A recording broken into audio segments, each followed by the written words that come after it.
Welcome back to World Crypto Network Book Club. This is part 2 of Neuromancer by William Gibson. And we're going right into the action. They were last seen, they were hacking the system, and here's the quote. Well, I'm going to close the door. Everyone's going to make noise now. Great. So, Case flipped to cyberspace and sent a command pulsing down the crimson thread that pierced the library ice.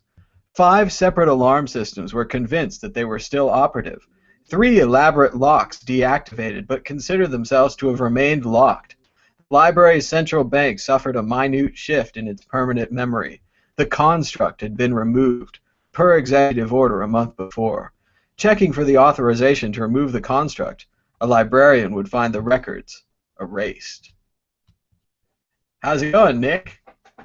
It's going pretty good, Tom. I enjoyed this section of the book. I quite liked where it was going. I thought it picked up a little bit and started throwing us into a much bigger world. Well, the first section was all denial of the Matrix. He couldn't get into cyberspace. He was a cyber cowboy all alone. But the second part, he's back in his element. He's in the Matrix. He's hacking things, hacking through ice, as he calls it, breaking through ice. And he and Molly are still trying to break Dixie Flatline out of the system. So they've got the police tricked that they think they're under attack. The 2 agencies, convinced that they were containing a horde of potential killers, were cooperating with an uncharacteristic degree of efficiency. So they've tricked the police. Those Panther modern leaders, they're doing some kind of a sideshow, some kind of an attack to make it look like this is not the real hack, because it's very much subterfuge. You have to hack it by hacking something else. They can't know what you're really after. And at one point during hack, like we mentioned earlier, it says he found himself trying to remember the faces of the 3 people he killed in Cuba. The men were blanks. The woman reminded him of Linda Lee. This continued obsession with his girlfriend, or ex-girlfriend, and then he gets a message later on after the robbery. He's talking to one of the Panther moderns, and he gets a message that you ought to be careful, yonder boy. This is the message: Wintermute, Wintermute. And then Case starts to research Wintermute to find out what it is. And this is where things get very interesting. Wintermute is the recognition code for an AI. I've got the Turing registry numbers, artificial intelligence.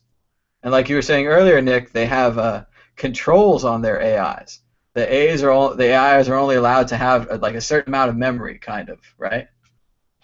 Yeah, and they also, what is it, I believe Dix says later in this section that they'll have like an electromagnetic shotgun to their head, or electrostatic shotgun to their head, or something like that. There's obviously a lot of fear that the AIs could get out of control, and you'd want this kind of a backup system so that you could take them offline. And it talks about how an art dealer had purchased a kind of a mechanical head, and that all of a sudden, out of nowhere, a small man, Japanese, enormously polite, who bore all the marks of a vat-grown ninja assassin. So instead of having a perfect ninja, you would grow him in a vat, and as they say, they probably keep him on ice when they're not using him. So you would just freeze him and keep him. And this is when we start to track the trail of Wintermute, because obviously the AI wanted that mechanical head back. That's some kind of a data, like a mechanical body type plan that the AI is working on. And at the same time, there's this company, Tesher Ashpool, that hasn't been traded on the open market for 100 years. It's a quiet, eccentric, first-generation, high-orbit family run like a corporation. So this is pretty much the group that the AI Wintermute has taken over. And then but Wintermute's actually more like 2 AIs. There's the original AI, and then there's part of the AI that seems to be running this military operation to free itself from the controls that it's under. I thought it was interesting how they talked about how even that family keeps their members on ice. Like, they only live for so long, and then they they freeze and somebody else takes over like the family business for a little while, and then they get cryogenically frozen, and then they bring back like your older brother to run the thing, and he runs it for a little while. That's pretty cool. It even seems like that kind of has probably been taken over by the computer. That the computer is stopping them from coming back. Because at a certain point, he could just run things. And there's something interesting. We were talking about the two parts of the AI. When Case first turns Dixie Flatline back on, Flatline says, "I'm like one of them huge fucking lizards, you know? Had themselves two goddamn brains, one in the head and one in the tailbone. Kept the hind legs moving. Hit that black stuff, and old tail brain just kept on keeping on." And Dixie's relating his story of when he hacked the ice on an AI. And all the hackers are like, you can't fly too close to an AI, it'll fry your brain. And that's pretty much what happened to Dixie. He was flatlined, so he was legally dead for a couple minutes or something, and then he came back, which is absolutely incredible. And this is pretty much what's going to happen to Case coming up here. He's also going to flatline.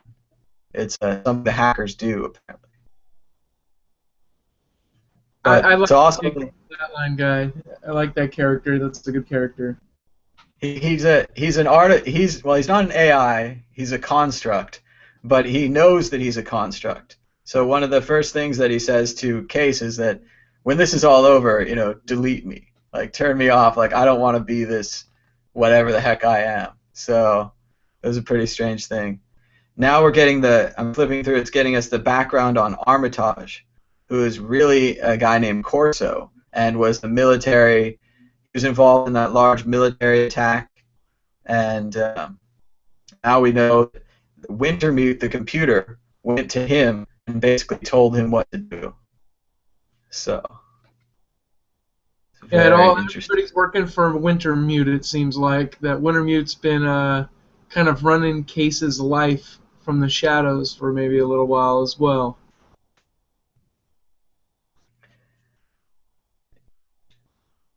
Let's see. At one point, they're talking about letter writers still being in business. Just trying to flip ahead. Here it is. They're talking about how no one's ever seen a horse. That they don't have horses anymore. That the diversity of species has gone down. It's a very depressing note there. So there was a strange attack by Molly as they pick up this guy who can make people hallucinate. And that's a very interesting character that they pick up. Riviera, right? Rivera? Something like that. Yes. That guy is pretty gnarly. So he can make... He doesn't have any new drugs, does he? I thought that was from somebody else. Well, he's doing drugs. I mean, he does heroin or something like that, but he like hallucinates it and makes everyone around him see that it's like a snake going into his arm. And he has that whole scene with the scorpion where whenever someone rides a motorcycle by him, they see a scorpion on their handlebars and they freak out and they're crashing and they're all the same crash because he's causing it. He's a bad dude. But also we've got a scene here where Molly's talking to Case about Wintermute, and she kicked a loose pebble into the water and watched the ripples spread. "That's Wintermute," she said. "This deal's real big, looks to me. We're out here where the little waves are too broad. We can't see the rock that hit the center. We know something's there, but not why. I want to know why. I want you to go and talk to Wintermute." And then Case, of course, says it can't be done. And he reminds us earlier that he'd actually had a chance to talk to Wintermute in the airport, that the phones were ringing, and he picked up the phone, and it said it was Wintermute in a computer voice, and he thought that was very, very odd, and he wasn't into it. So, but of course, Nick, you reminded me that that scene is very much like The Matrix, that when the end of the movie where he calls the computer, the Molly character is like Trinity, the guy brings over a box of diskettes, everyone's into drugs. This book totally inspired their franchise. It's ridiculous how much it's almost like straight stolen. I don't want to use that word, but it's like very, very similar. I mean, even the word choices and what things are called. Neuromancer itself would be a great movie, and now in many ways, perhaps because of the Matrix movies, it might never be made. I mean, it seems like the Matrix guys just came along, found this book that no one was using, and took whatever they liked. So, It really does kind of feel like that, like a really very similar product, very similar product.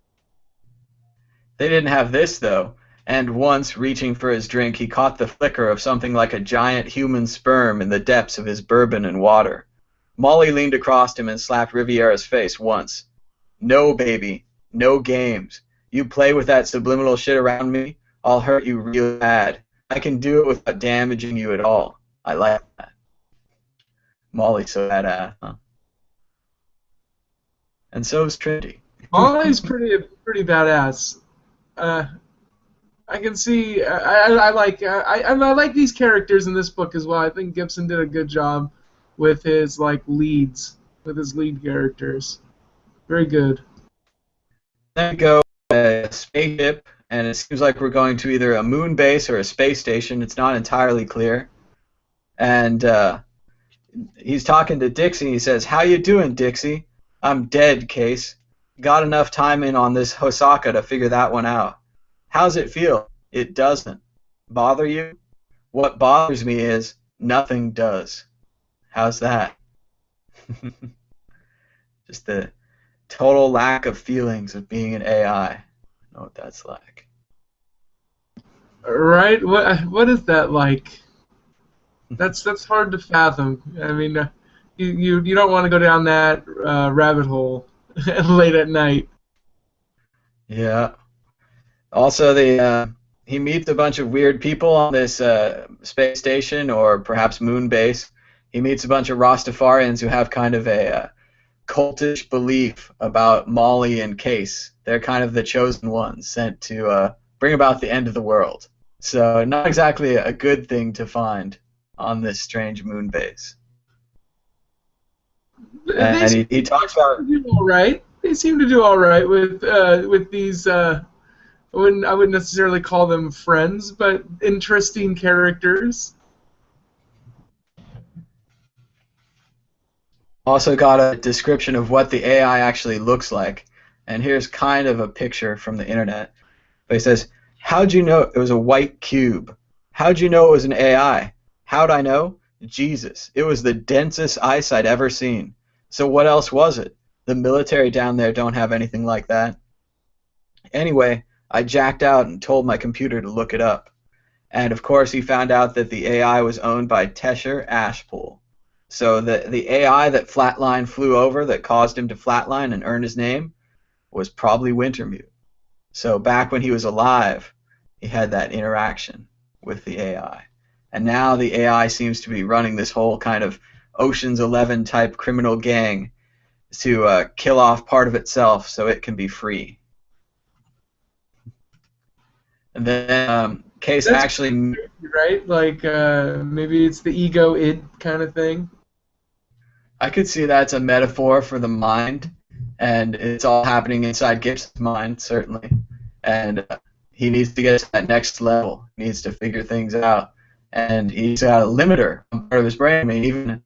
I mean, other books, Philip K. Dick books, other Gibson books have brought up the idea of what it would be like if there was something in your mind, like that you erased part of it or you cut off part of it. We're trying to reconnect those parts, and what that would be like. I think a lot of the heavy psychedelic drug users have these kind of ideas, link these kind of ideas together. And at this point, Case lowered the gun. "This is the Matrix. You're Wintermute." And just like in the Matrix movies, Wintermute comes back looking like one of his friends to try to talk to him. And I remember they were saying, the Matrix, they're like, "Oh, do you really have this form?" And they're like, "No, of course not. Like, we're using this form to, like, keep you happy." Like, Yeah, we saw what they looked like when they were outside Zion and whatnot. They're pretty creepy looking robots. You know what I mean? That wouldn't really fly in the Matrix. You might trip out. it was kind of like the robots in the Matrix are kind of Darwinian. Like they had the sensing things like Dr. Octopus, and they have red lights everywhere. They're presumably sensors, and they can see all kinds of things. But yeah, they were just killing machines at that point. Those ones. Hey, here's another thing from this book and the Matrix. Zion and the Zion Rastafarians who are up in space. They're outside the regular system, trying They to have survive. the dreadlocks. They have a whole society. Yeah, and they pretty much worship Molly and Case, or Trinity and Neo, depending on whatever you want to go with. So It's pretty amazing that it's all there, and obviously this wasn't something that I thought of the last time I read the book, because the last time I read the book it was before the Matrix, and now clear we were in an after Matrix world, and so Case is talking to Dean, but it's not really Dean, it's Wintermute, and Wintermute is kind of explaining her plans to him. She says, "I try to plan in your sense of the word, but that isn't my basic mode really. I improvise. It's my greatest talent. I prefer situations to plans, you see. Really, I've had to deal with givens. I can sort a great deal of information, and sort it very quickly." And she describes how she built this team, how they built this team to get her out. And this, of course, when he's talking to the AI, is when Case flatlines. And Molly says, it's just okay. It's something these guys do is all. Like, he wasn't dead, and it was only a few seconds. And so his brain was dead while he right? was talking to the AI. That's crazy. That's so crazy that this computer program could be so overwhelming for your brain to even be in its in its vicinity, anywhere near it, to have a conversation with it is too much for you. It's all the connections in like the neural net. Like if you think of it as cyberspace, like all these different plugs going into your brain, and that the computer can run all those plugs at the same time. You'd have no chance. They're up in the sky, and people are flying around on kind of sounds like hang gliders. And Molly kind of explains the space station or the moon or wherever they are. She says, "It's just a big tube, and they pour things through it. Tourists, hustlers, anything. And there's this fine mesh money screens working every minute, making sure the money stays here when the people fall back down into the well." So it's clearly kind of a holiday destination for some people. Case sees a couple of really perfect people flying around on these hang gliders. They have the bronze skin.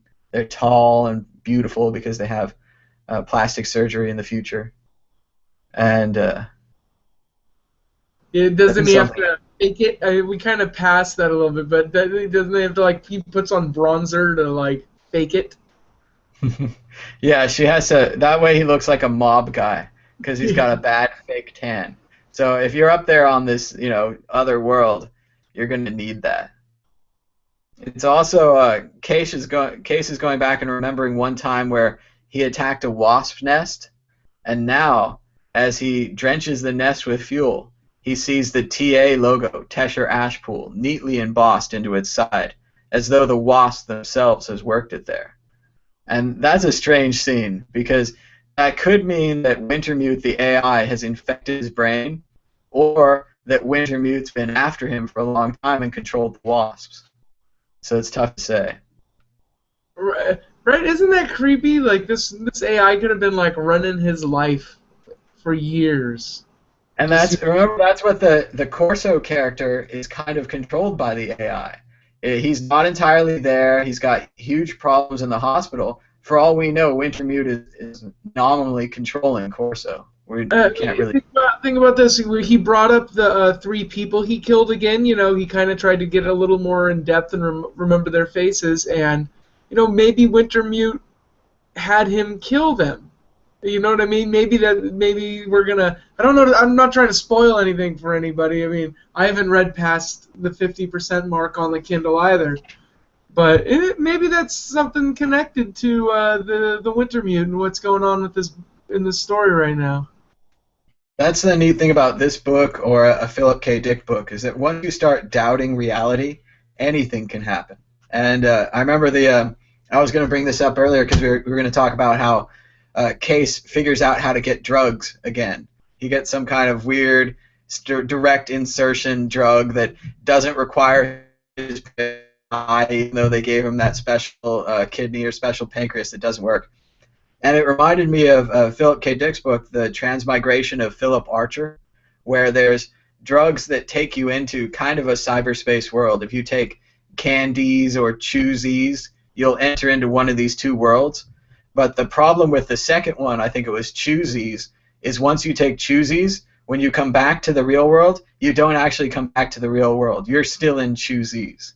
And that's a big Philip K. Dick concept of this multiple realities.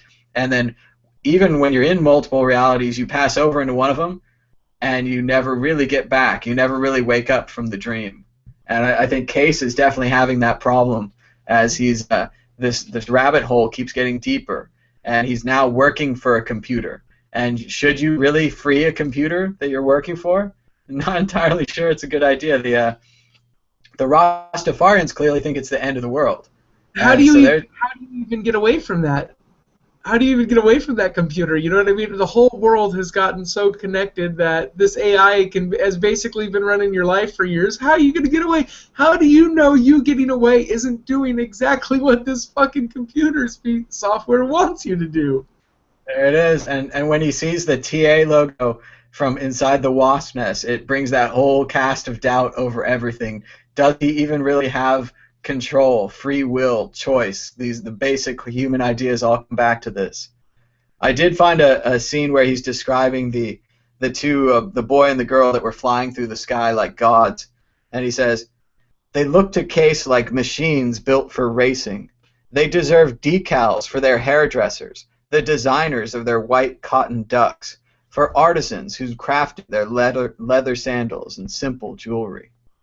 So really, everyone's artificial. Everyone's fake. They all get plastic surgery so they can look perfect. It's a very strange future, huh? Yeah, it is. It is a little bit strange. It seems it's still though a little. I just try to picture it. You know what I mean? To me, it doesn't seem too much more advanced than like the world of the last book we read, but it's still significantly more so. I mean, I'm not picturing like huge mega cities yet. Like I still kind of see the world as it is today, just with the technological leap. You know. Well, it's so much darker than Snow Crash because all the technology has a downside here. In Snow Crash, the Matrix is still kind of a fun place. In here, it's very clear. You could flatline. You could go too close to an AI. The Matrix is a place of danger. Even like Case was a hacker, and then they gave him that injection of the virus or whatever, and he couldn't hack anymore. So they can even take away your ability to use the Matrix. It does. In this book, it's much harder to use the Matrix. Not everyone's doing it. Only Case, only Flatline, these unique hacker characters can handle it. Whereas the other one, we're like really early on of where like the metaverse would have been. Like they're still in the developing a metaverse kind of thing. yeah, it's not quite a consumer metaverse yet. It's more of a like the internet in 1994, like the telnet and hackers and email, and it was still like Andreas describes it, a gang of thieves and child pornographers and gangsters or whatever, just like Bitcoin. The early days of the internet, the early days of Bitcoin. You can't get the criminals out, man. They're always going to be there. And then, of course, even in this nice place up in the sky, Case meets some criminals. They give him drugs that actually work, and like he says here, but Bruce's eyes had already gone numb with boredom. Got the attention span of a gnat. I love that. Attention span of a gnat. And that's where the 50% ends, is that Case is taking the drugs from these people, and now he's able to do whatever he wants to do, get high. So. And he's got some money in his pocket to afford it. He's got a lot of problems. It's very much the classic private detective, where like Lebowski, he's got a lot of strands to deal with. He's got a lot of ins, a lot of outs. He's working for an AI that might be a bad guy. AI might be a good guy. He probably has poison sacs inside of his system ready to go off and ruin his ability to get on the Matrix again. So He he has doesn't to do know what he has even with the people he's working with. to. Yeah, nobody knows what side Molly's on. Molly's the ultimate question mark. Riviera's not much better, the hallucinogenic guy that makes other people see things. Flatline's his buddy, Dixie Flat, but he's a construct. He's inside a computer. So he can't be much help. Yeah, And then and the he could be working with Wintermute. He could be infected with a virus or something. certainly, as soon as they free him from the storage container, he's back in their computer system, and presumably their computer system is totally owned by the AI. The AI could be inside of Flatline, but there's something special about Flatline that they need him.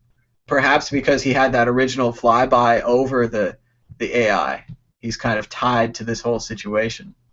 But I think that's most of the plot that we went through. There's a lot more about Armitage and Corso that we talked about that we didn't talk about. How he got to the hospital, how the Wintermute computer found him and rehabilitated him, brought him back, and clearly with a purpose to run this gang. So we've got pretty much the four characters. They're ready to break into things. They're ready to try to free the AI if that's what they decide to do.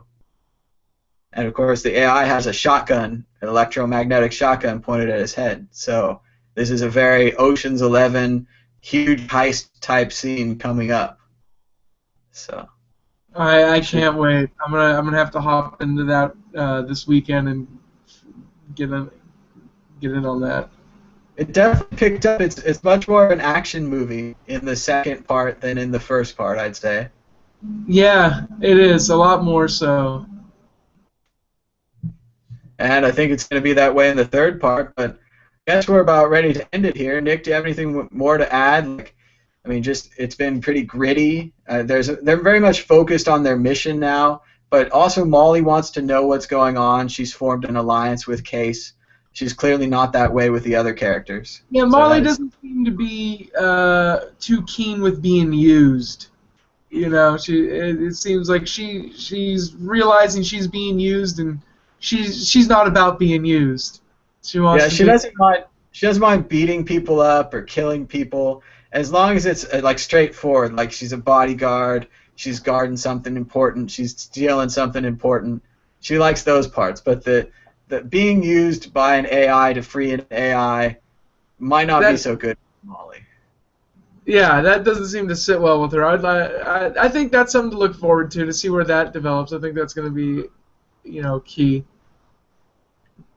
So I guess we're done reading sections 25% to 50% in the Kindle, about halfway through the normal book if you're keeping along there. And we're going to read the next section 50% to 75% over the next week. So we'll be back here on October, probably on the 9th, maybe on the 8th, around 7 o'clock, if you guys want to join us again. And probably 2 more parts on Neuromancer. Then we're going to fly through Ready Player One, which is just a really, really good book. It's super fun. And hopefully we'll have all this done in time for William Gibson's new book. I think it's called The Transcendence or Transcendal or something like that. But should be fantastic. That'll be pretty good. I just got some Amazon bucks. Like they give you $1 if you are okay with something being delivered later. And I was like, oh, I don't need that right now. I'll take $1. So I got like $4 saved up to put towards the ebook. Nice, nice. Well, it should be a really popular ebook when it comes out, and hopefully a really popular book for Mr. Gibson. Great writer.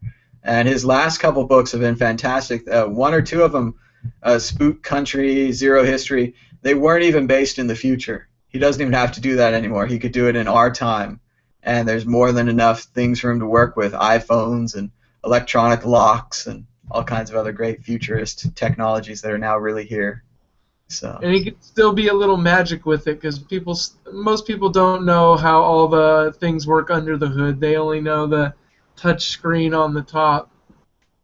Yeah, it's getting worse too. I would think that kids would have an interest in internet history and how the pipes were developed and how things work so they could get all their data now, but they don't seem to give a shit at all. So it's very much an ignorant group running around, a bunch of script kiddies, really, just standing on the shoulders of giants, like doing Yeah, incredible things, but not understanding why they're incredible. So yeah. It's a we'll have to see how that goes over the next maybe decade or two in our lifetimes. Could be interesting. It's a lot of people who you know can color on the walls with crayons, but not necessarily paint the Sistine Chapel.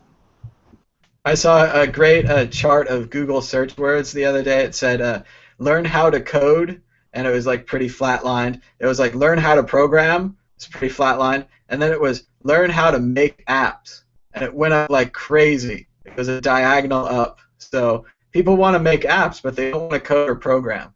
It's pretty funny. They don't even make the connection that you need to code an app for your phone or whatever. That's where it all that's how it starts. There's a lot of attempts at visual programming and moving around widgets and having like an order of operations and just at a higher level. But I still think you're probably going to have to know how to code. You're probably going to have to be able to break down one of those widgets if it doesn't work, or really expand the widget if you want to do something that hasn't been done before, which is the whole point of doing something.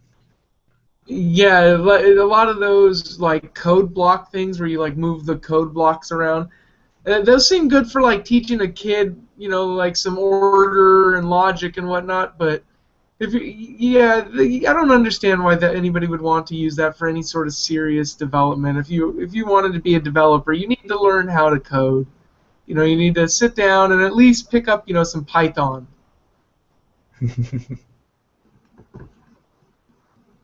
That and the history of cyberpunk, they should read Neuromancer, Snow Crash, some of these other books. It's all right there. And remember, this is the kind of book. You Huh? should read Cyphernomicon. You know what that is? Cryptonomicon? No, the Cyphernomicon. Oh no, like Necronomicon? You kinda. Here, I'm gonna put it in chat so you can take a look real quick. All right, let's see. This came out a long time ago. Hal Finney's actually mentioned in it. Oh really? Yes, sir. Oh, it's like an ebook or something.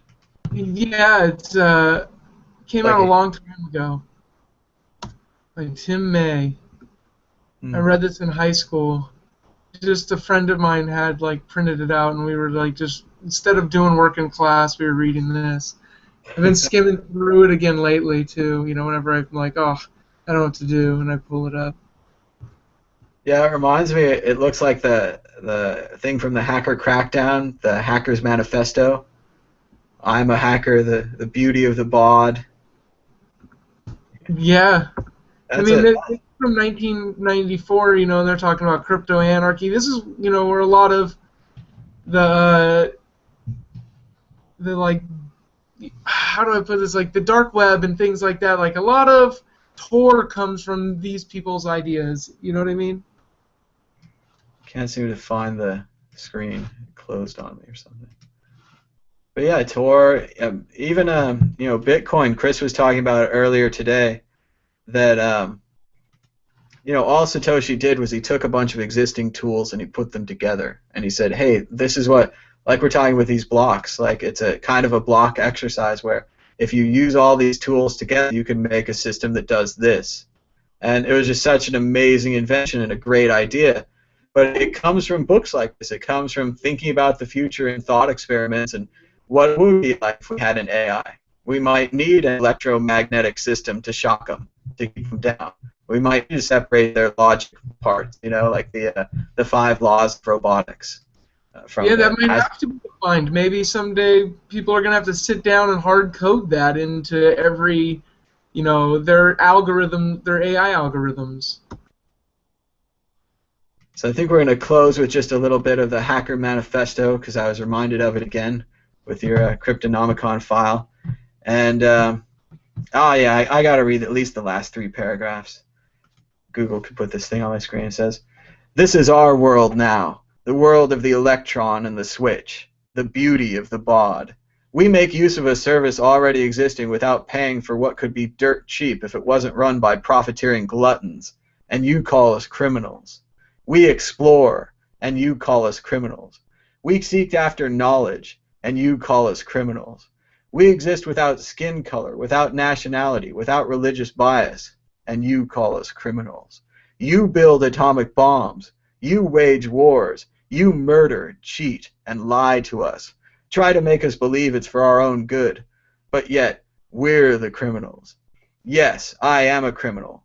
My crime is that of curiosity. My crime is that of judging people by what they say and think, not what they look like. My crime is that of outsmarting you, something that you will never forgive me for. I am a hacker, and this is my manifesto. You may stop this individual, but you can't stop us all. After all, we're all alike. It's good stuff. That's awesome. Well, until next time, goodbye, Nick. Goodbye, Tom. Say goodbye, Nick. I did it wrong. Close enough. Bye-bye.